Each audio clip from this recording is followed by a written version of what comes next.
être communiste, c'est quoi? C'est considérer que, on peut établir une société qui sorte de la pénurie et qui soit une société, où on ne manque pas. Videos like this of workers packing onions. One worker says she's 70 years old, works 10 hours a day, earns about 10 yuan per hour. Another worker says she's 75 years old, no pension, only receives about 80 yuan in government subsidies. So that's like about $10. And after the interview, the woman was so sad that she cried, saying that she starts work at 4 a.m. only to earn 100 yuan, which again is about $11 or so. So the China experience is people working overtimes in order to make a normal wage. It's people being underpaid for work. It's people experiencing fake and experiencing tofu drag.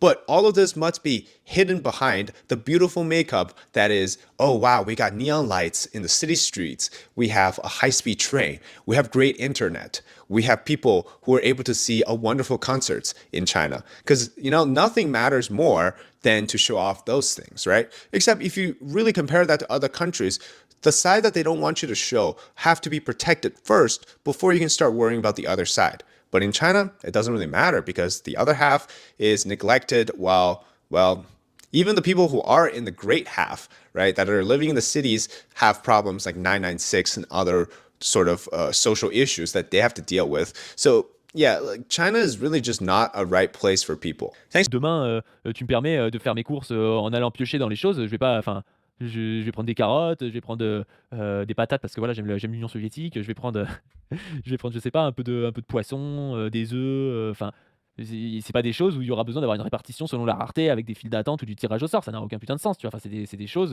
que je prendrais et juste je les paierais pas.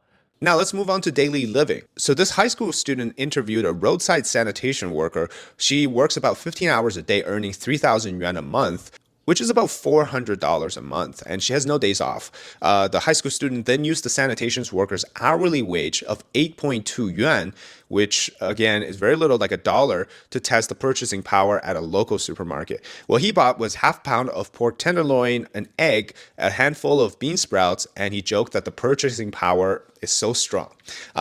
We previously did this experiment ourselves, right? And similar videos have popped up in China, like this one here from today. This is April 6th in Chengdu, Sichuan province.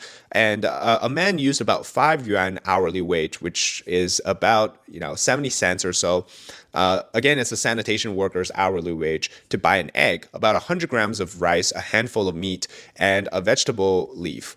He also bought 8 ounces of milk, which this is all at a supermarket. Meanwhile, you have this video, which is from a Chinese student in Germany. He used the hourly wage. He spent about 14 euros, but the hourly wage is about 13 euros. He bought 300 grams of Shanghai green, 0.7 kilograms of bananas, handful of celery, a loaf of bread, 0.4 kilograms of beef, 400 grams of beef, 400 grams of chicken gizzards, and other items. So you see that the hourly wage in China is impossible to live off of, right?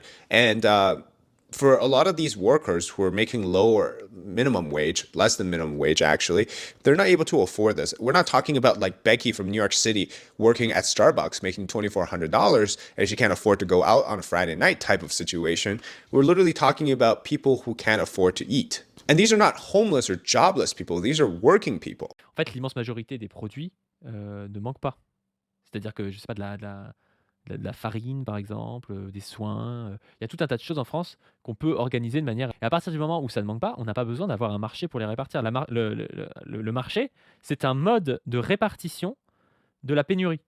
Tu peux pas du coup dire: «Bah, chacun se sert» parce que OK, je vais aller me servir de farine. OK, je vais aller, chez le dentiste parce qu'il y a assez de dentistes, je vais prendre un rendez-vous. OK, tout ça, j'ai pas besoin de payer. They're still trying to pretend like it has. And that's the story of China. They're always pretending. No homelessness in China? Well, here is a train station in Qingdao, Shandong province, and the caption says, "Glorious, prosperous society. The world's your oyster." Later, that post got deleted because, again, you can't be saying these things in a society where it's trying to pretend to be a first world country that is pretending to be advanced, right? You can't have homelessness. Doomsayers are like the ultimate enemy, arch enemy of the CCP, because every time, it's the same with North Korea, right? It's like you're always prosperous, no matter what happens to the country.